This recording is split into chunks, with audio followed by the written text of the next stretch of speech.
समस्याओं के समाधान खोजने वाला व्यक्ति ही सफलताओं की सत्ता प्राप्त करता है। हेलो मेरे प्यारे बच्चों, आपके अपने YouTube चैनल पीके क्लासेस 92 में आपका हार्दिक स्वागत है। दोस्तों, आज की जो हमारी वीडियो है वह है जूनियर असिस्टेंट के रीजनिंग टेस्ट पेपर 21 नंबर का। इसके पहले हमने 20 ST कंप्लीट कर लिया है, जिसमें हमने प्रीवियस ईयर के साथ साथ टेस्ट पेपर भी कंप्लीट किया हुआ है। तो जिन लोगों ने नहीं देखा है इसके पहले के सारे टेस्ट, आप लोग सभी टेस्ट देखिए। इस बार के जूनियर असिस्टेंट में 15 क्वेश्चन रीजनिंग के हैं, जो आपके रीजनिंग के 15 क्वेश्चन 100% यहाँ से कवर होने वाले हैं। तो आइए बढ़ते हैं अपने टॉपिक पर, यानी कि क्वेश्चन नंबर पहला। क्वेश्चन नंबर पहला है कि दिए गए कथन और तर्क को ध्यान से पढ़ें, उस तर्क का चयन करें जो मजबूत है। कथन है कि क्या शहरी क्षेत्रों के सभी विद्यालयों में शारीरिक प्रशिक्षण विषय और कक्षाएं समाप्त कर दी जानी चाहिए। अब तर्क क्या है कि पहला तर्क है कि हाँ, इससे विद्यार्थी अपने मोबाइल और टैबलेट पर गेम खेलते हैं और इससे जो समय बचेगा उसका उपयोग प्रतियोगी परीक्षाओं की तैयारी के लिए बेहतर तरीके से किया जा सकता है। तो यह तर्क हमारा बिल्कुल पहला नंबर क्या हो जाएगा, गलत हो जाएगा, क्योंकि इसमें मोबाइल फ़ोन और टैबलेट पर गेम खेलते हैं, इससे जो समय बचेगा, यहाँ पर स्टेटमेंट में ऐसी कोई बात नहीं हो रही है। दूसरे नंबर की अगर हम बात करें यहाँ पे कि कह रहा है कि नहीं, यह विद्यार्थियों की शारीरिक गतिविधियों को उनके निर्माणात्मक वर्षों को कम करेगा, जिससे भविष्य में स्वास्थ्य समस्याएं पैदा हो सकती हैं, साथ ही वे महत्वपूर्ण जीवन कौशल के विकास से भी चूक जाएंगे। तो ये बिल्कुल हमारा तर्क सही है, सेकंड नंबर। तो यहाँ पे जो आंसर होगा वो ओनली सेकंड होगा, यानी कि केवल तर्क सेकंड मजबूत है, ऑप्शन नंबर बी।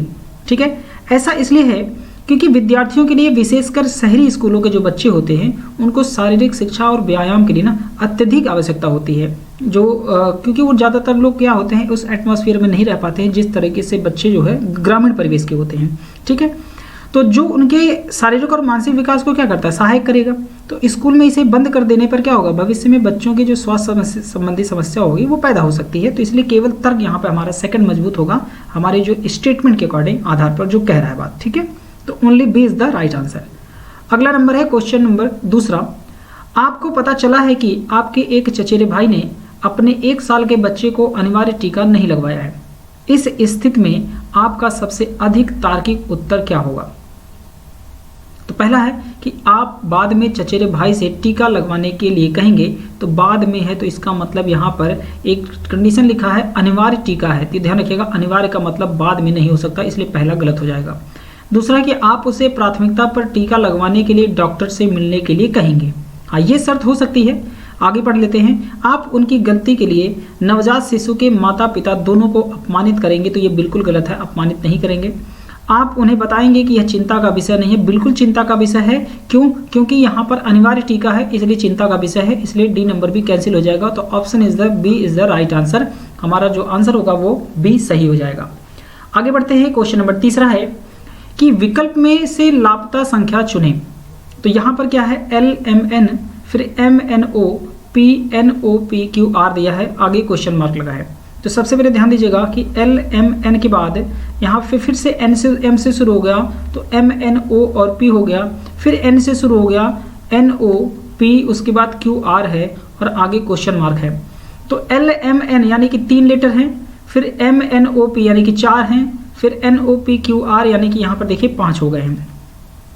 शुरुआत क्या है कि अगर हम बात करें LM में तो 1 बढ़ा है, MN में फिर से देखिए 1 बढ़ा है, यहाँ पर बात करें MN में फिर से 1 बढ़ेगा, MNO के बाद फिर 1 बढ़ेगा, O के बाद फिर P में 1 बढ़ जाएगा, N के बाद फिर O आएगा तो यानी कि 1 बढ़ेगा, O के बाद P होगा तो 1 बढ़ेगा, P के बाद Q है तो 1 बढ़ेगा, Q के बाद R है तो 1 बढ़ जाएगा।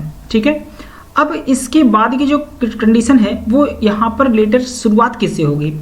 तो यहाँ पे ध्यान दीजिएगा कि 3 लेटर हैं, जिसमें बीच वाले अक्षर से, यानी कि दूसरा जो अक्षर उससे शुरू हो रहा है। M है तो यहाँ से M से शुरू हुआ, MNOP, फिर यहाँ दूसरा अक्षर N है तो N से शुरू हो जाएगा, NOPQR, फिर यहाँ दूसरा अक्षर है O से शुरू होगा तो यहाँ पर हो जाएगा OPQRS।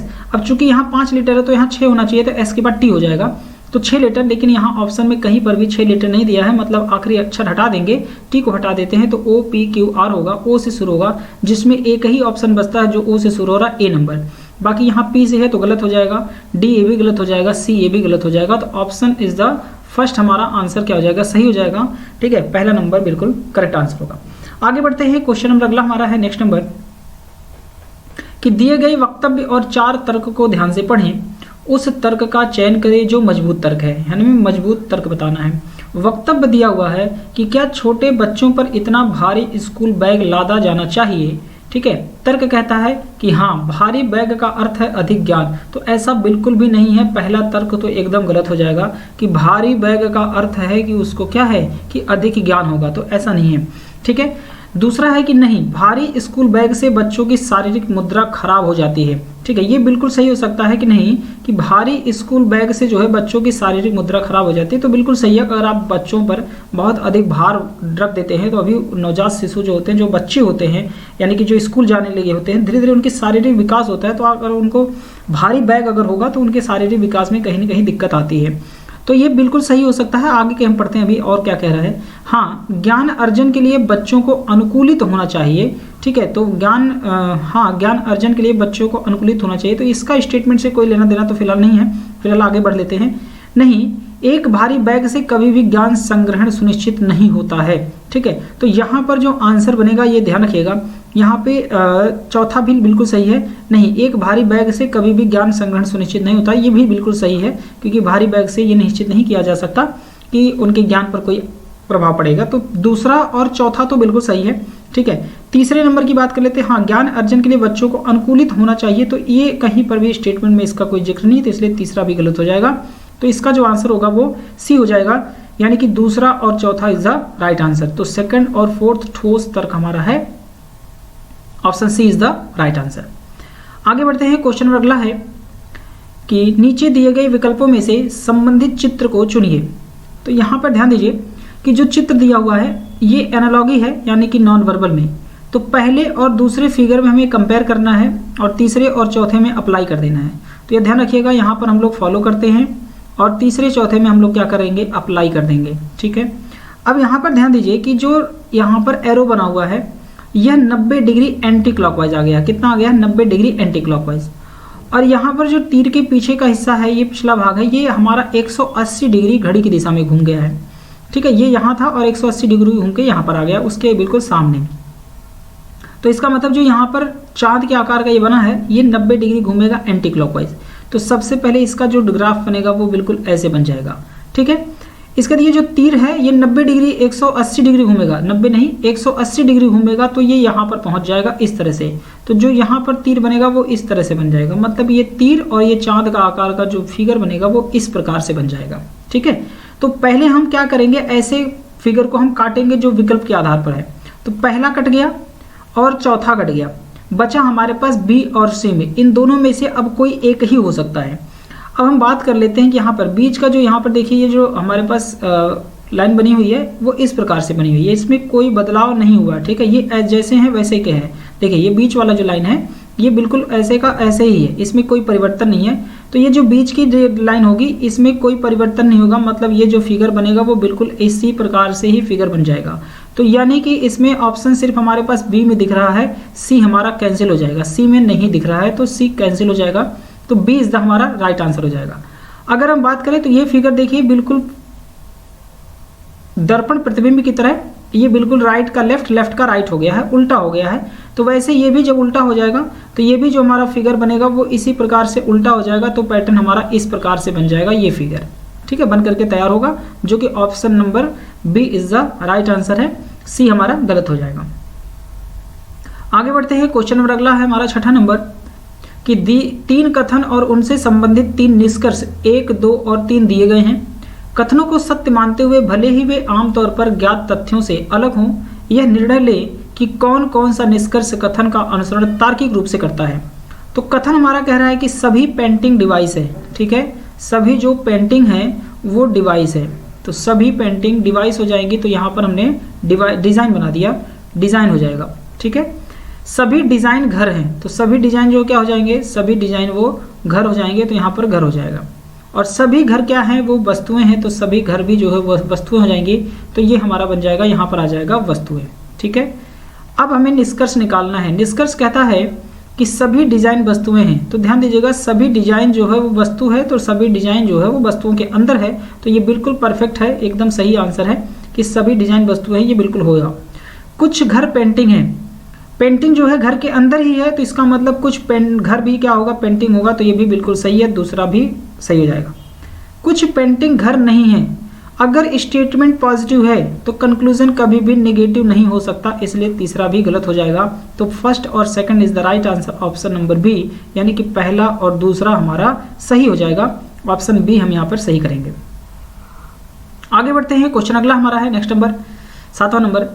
एक पुरुष और उसकी पत्नी की आयु का अनुपात 4:3 है। 4 वर्ष बाद यह अनुपात 9:7 हो जाएगा। यदि शादी के समय यह अनुपात 5:3 था तो उनकी शादी कितने वर्ष पूर्व हुई थी।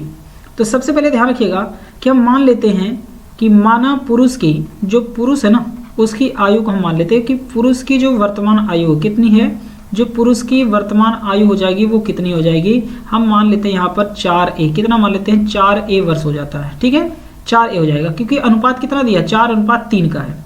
भाई एक पुरुष और उनकी पत्नी की आयु का अनुपात है कितना, 4:3 है।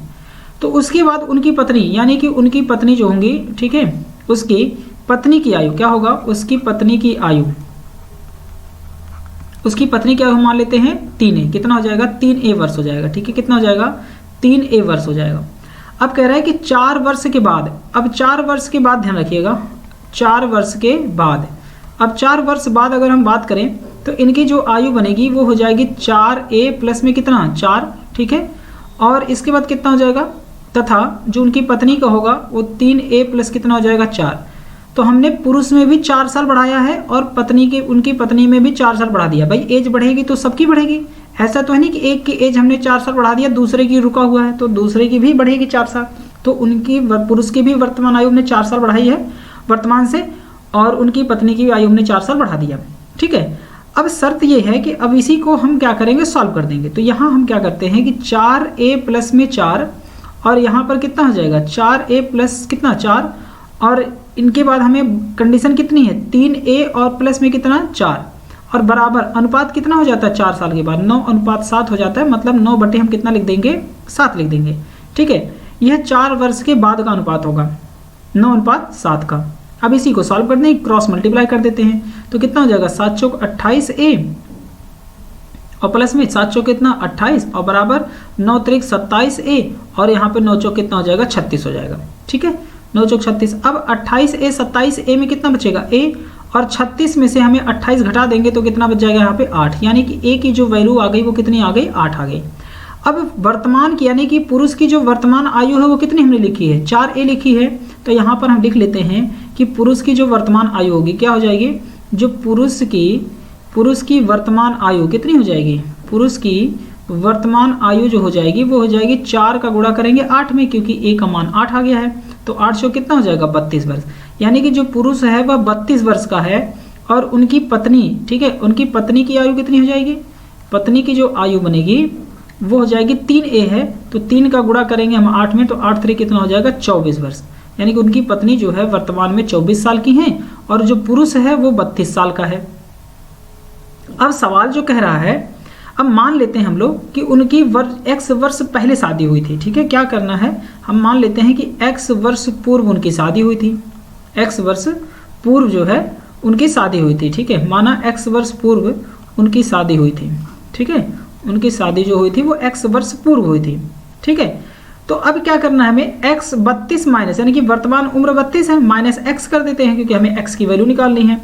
और उनकी आयु पत्नी की कितनी, 24 माइनस x, बराबर कितना अनुपात हो जाता है, 5:3। तो यहाँ पे 5/3 लिख देंगे। बस वही सेम काम, क्रॉस मल्टीप्लाई कर देते हैं। तो 32 का गुणा अगर हम 3 में करेंगे तो 32 से कितना हो जाएगा, 96, और माइनस करेंगे तो 3x हो जाएगा, और बराबर यहाँ पे 24 का गुणा करेंगे 5 में तो 120, और माइनस यहाँ पे कितना हो जाएगा, 5x। तो 5x और 3x मतलब कितना हो जाएगा, 2x, और बराबर कितना हो जाएगा, 120 में से हम 96 करेंगे, कितना आ जाएगा, घटाएंगे तो 24 आएगा। तो x की बराबर जो वैल्यू आ जाएगी वो 24 बटे कितना हो जाएगा, 2, और इससे भाग देंगे तो कितना आ जाएगा यहाँ पे 12। यानी कि x की वैल्यू कितनी आ गई, 12। यानी कि x वर्ष पूर्व, यानी कि 12 वर्ष पूर्व उनकी क्या हुई थी, शादी हुई थी। उनकी शादी कितने वर्ष पूर्व हुई थी, 12 वर्ष पहले उनकी शादी हुई थी। तो हमारा जो मान आ गया वो a आ जाएगा, 12 वर्ष पूर्व। आगे बढ़ते हैं, क्वेश्चन नंबर अगला हमारा है, नीचे दिए गए खुले हुए घन के विकल्पों में से कौन सा घन नहीं बनाया जा सकता, इस बात का विशेष ध्यान रखिएगा। तो 1 का जो विपरीत होगा वो 4 होगा, ट्रायंगल का जो विपरीत होगा वो सर्कल होगा और गुणे का जो सिंबल है वो उसका हो जाएगा वर्ग। ठीक है, तो यहाँ पर ध्यान दीजिएगा कि जो सर्कल है उसका विपरीत क्या है, ट्रायंगल है। ठीक है, और 4 का विपरीत क्या हो जाएगा, वो हो जाएगा 1, और यहाँ वर्ग का जो विपरीत है वो क्या है, गुणा है। ठीक है, तो यहाँ पे जो हमारा बनेगा एक दूसरे के विपरीत, जो एक दूसरे का विपरीत होता है वह कभी भी एक साथ नहीं होते। ठीक है, तो यहाँ ध्यान दीजिए कि वर्ग का विपरीत क्या है, गुणा है। तो ऑप्शन नंबर बी में आप देखिए कि गुणे और वर्ग को एक साथ दे रखा है, तो यही हमारा नहीं बनाया जा सकता। ऑप्शन नंबर बी ही हमारा क्या हो जाएगा, सही हो जाएगा, क्योंकि जो गुणे का सिंबल है और जो ये वर्ग का सिंबल है ये दोनों कभी भी पड़ोसी नहीं हो सकते, क्योंकि ये दोनों के दोनों ही एक दूसरे के क्या हैं, विपरीत हैं। तो इसलिए यहाँ पे बी नंबर ऑप्शन हमारा नहीं बनाया जा सकता है। Option B is the right answer हो जाएगा। आगे बढ़ते हैं, क्वेश्चन नंबर अगला हमारा है कि 5, 9, 71 और 7, 3 है। ठीक है, यहाँ पे हमें क्वेश्चन मार्क की जगह पर क्या आएगा ये बताना है। तो सबसे पहले हम यहाँ पे देख लेते हैं, 9 का गुणा हम कर लेते हैं किसमें, 7 में। ठीक है, 9 का गुणा कर लेते हैं, सॉरी 9 का नहीं है, ठीक है, ये हाँ क्रॉस मल्टीप्लाई कर लेते हैं। 9 का गुणा हम कर लेते हैं 7 में। ठीक है, 9 का गुणा 7 में, और इसके बाद हम प्लस कर लेंगे 5 और 3 को क्या करेंगे, जोड़ देंगे। क्या करेंगे, 5 + 3 को जोड़ देंगे।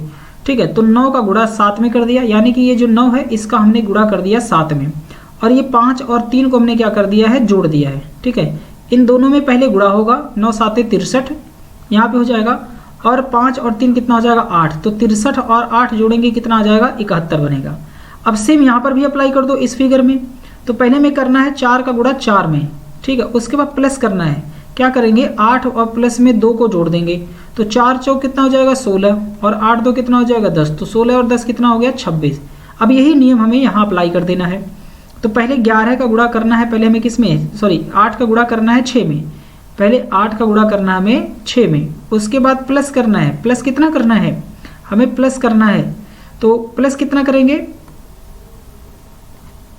हमें प्लस करना है 8 और 11 और 3 को, 11 और 3 को हम जोड़ देंगे। ठीक है, तो 8 का गुणा कर दिया 6 में, तो 8 6 कितना हो जाएगा, 48, और प्लस 11 और 3 कितना हो जाएगा, 14। तो इन दोनों को जोड़ देंगे तो कितना हो जाएगा, 8 4 12, 2 1 बचेगा, 5 और 1 कितना, 6, 62। यानी कि ऑप्शन नंबर हमारा D is the right answer हो जाएगा। Option number D is the right answer, 62 हमारा आ जाएगा। ठीक है, आगे बढ़ते हैं, क्वेश्चन नंबर अगला हमारा है नेक्स्ट नंबर 10वां नंबर।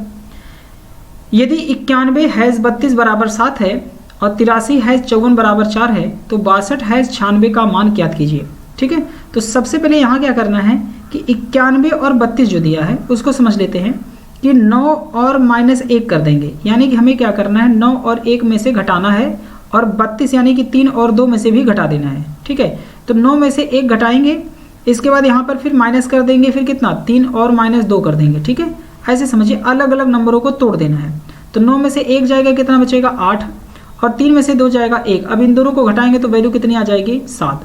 अब इसी तरह से 83 में कर दीजिए, 8 - 3 और माइनस यहाँ पे 5 - 4 कर देना है, दोनों को घटा देंगे। 8 में से 3 जाएगा, 5 बचेगा, और 5 में से 4 जाएगा, 1 बचेगा, दोनों को घटाएंगे तो वैल्यू कितनी आ गई, 4 आ गई।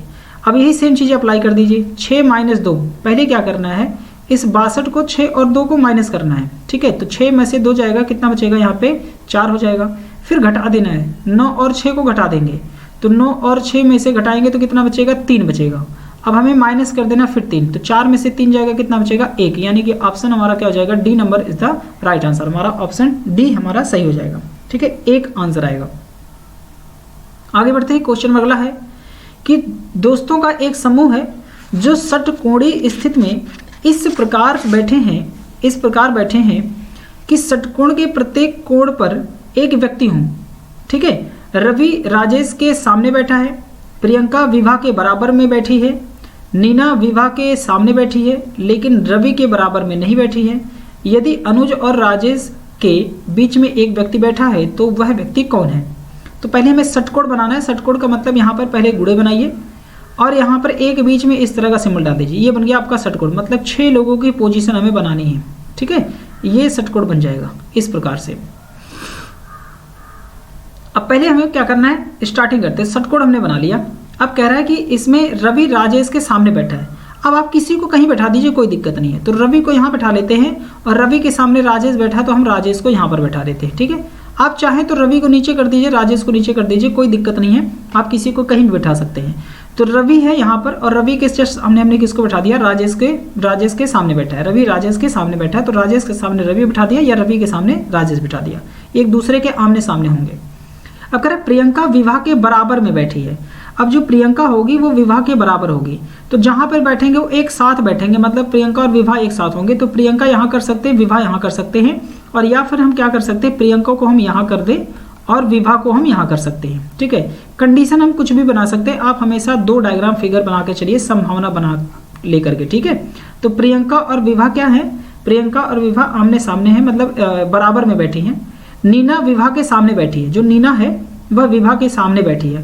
तो विवाह यहाँ पर है, तो इसके जस्ट सामने यहाँ पर आ जाएगी, कौन आ जाएगी, यहाँ पर आ जाएगी नीना। ठीक है, अब कंडीशन है लेकिन रवि के बराबर में नहीं बैठी है, रवि के बराबर में मतलब यहाँ पर नहीं बैठी है, तो बिल्कुल सही हमारा फिगर है, कोई दिक्कत नहीं है।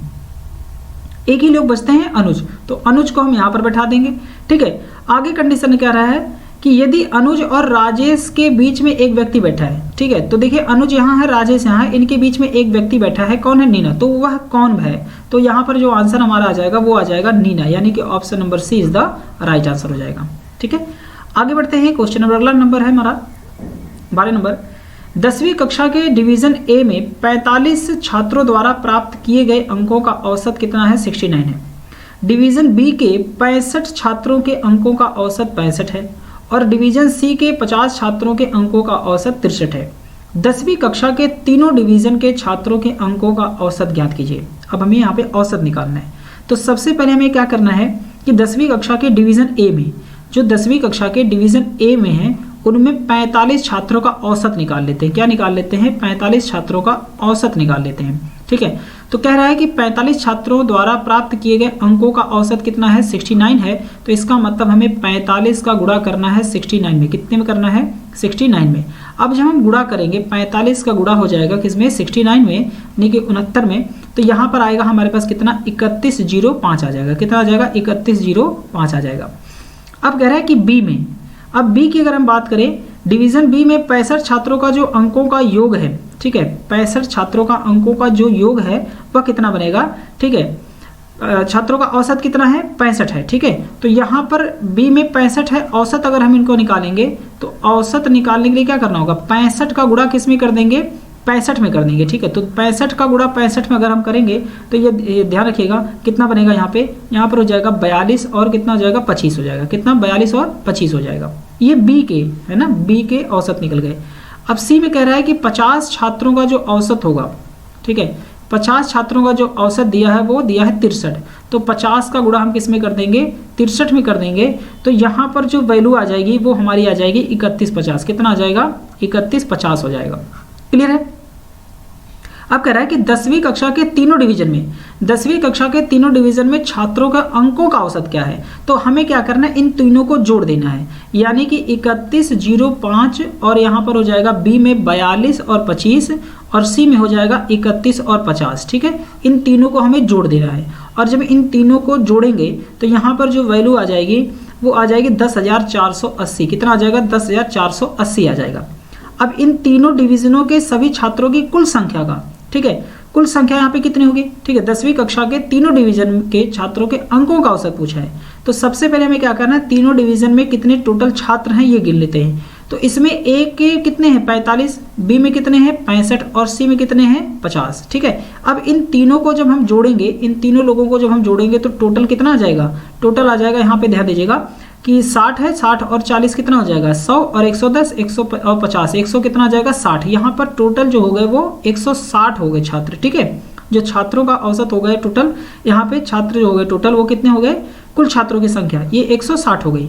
अब 160 हो गई कुल छात्रों की संख्या और ये टोटल औसत कितना है 10,480। बस हमें क्या करना है, 10,480 में भाग दे देना है किससे, 160 से, तो इनका औसत निकल जाएगा। तो इनको जब भाग दोगे तो जो वैल्यू आएगी वो 65.5 आ जाएगी। ऑप्शन नंबर हमारा ए इज द राइट आंसर। पहला आंसर हमारा क्या है, बिल्कुल सही है।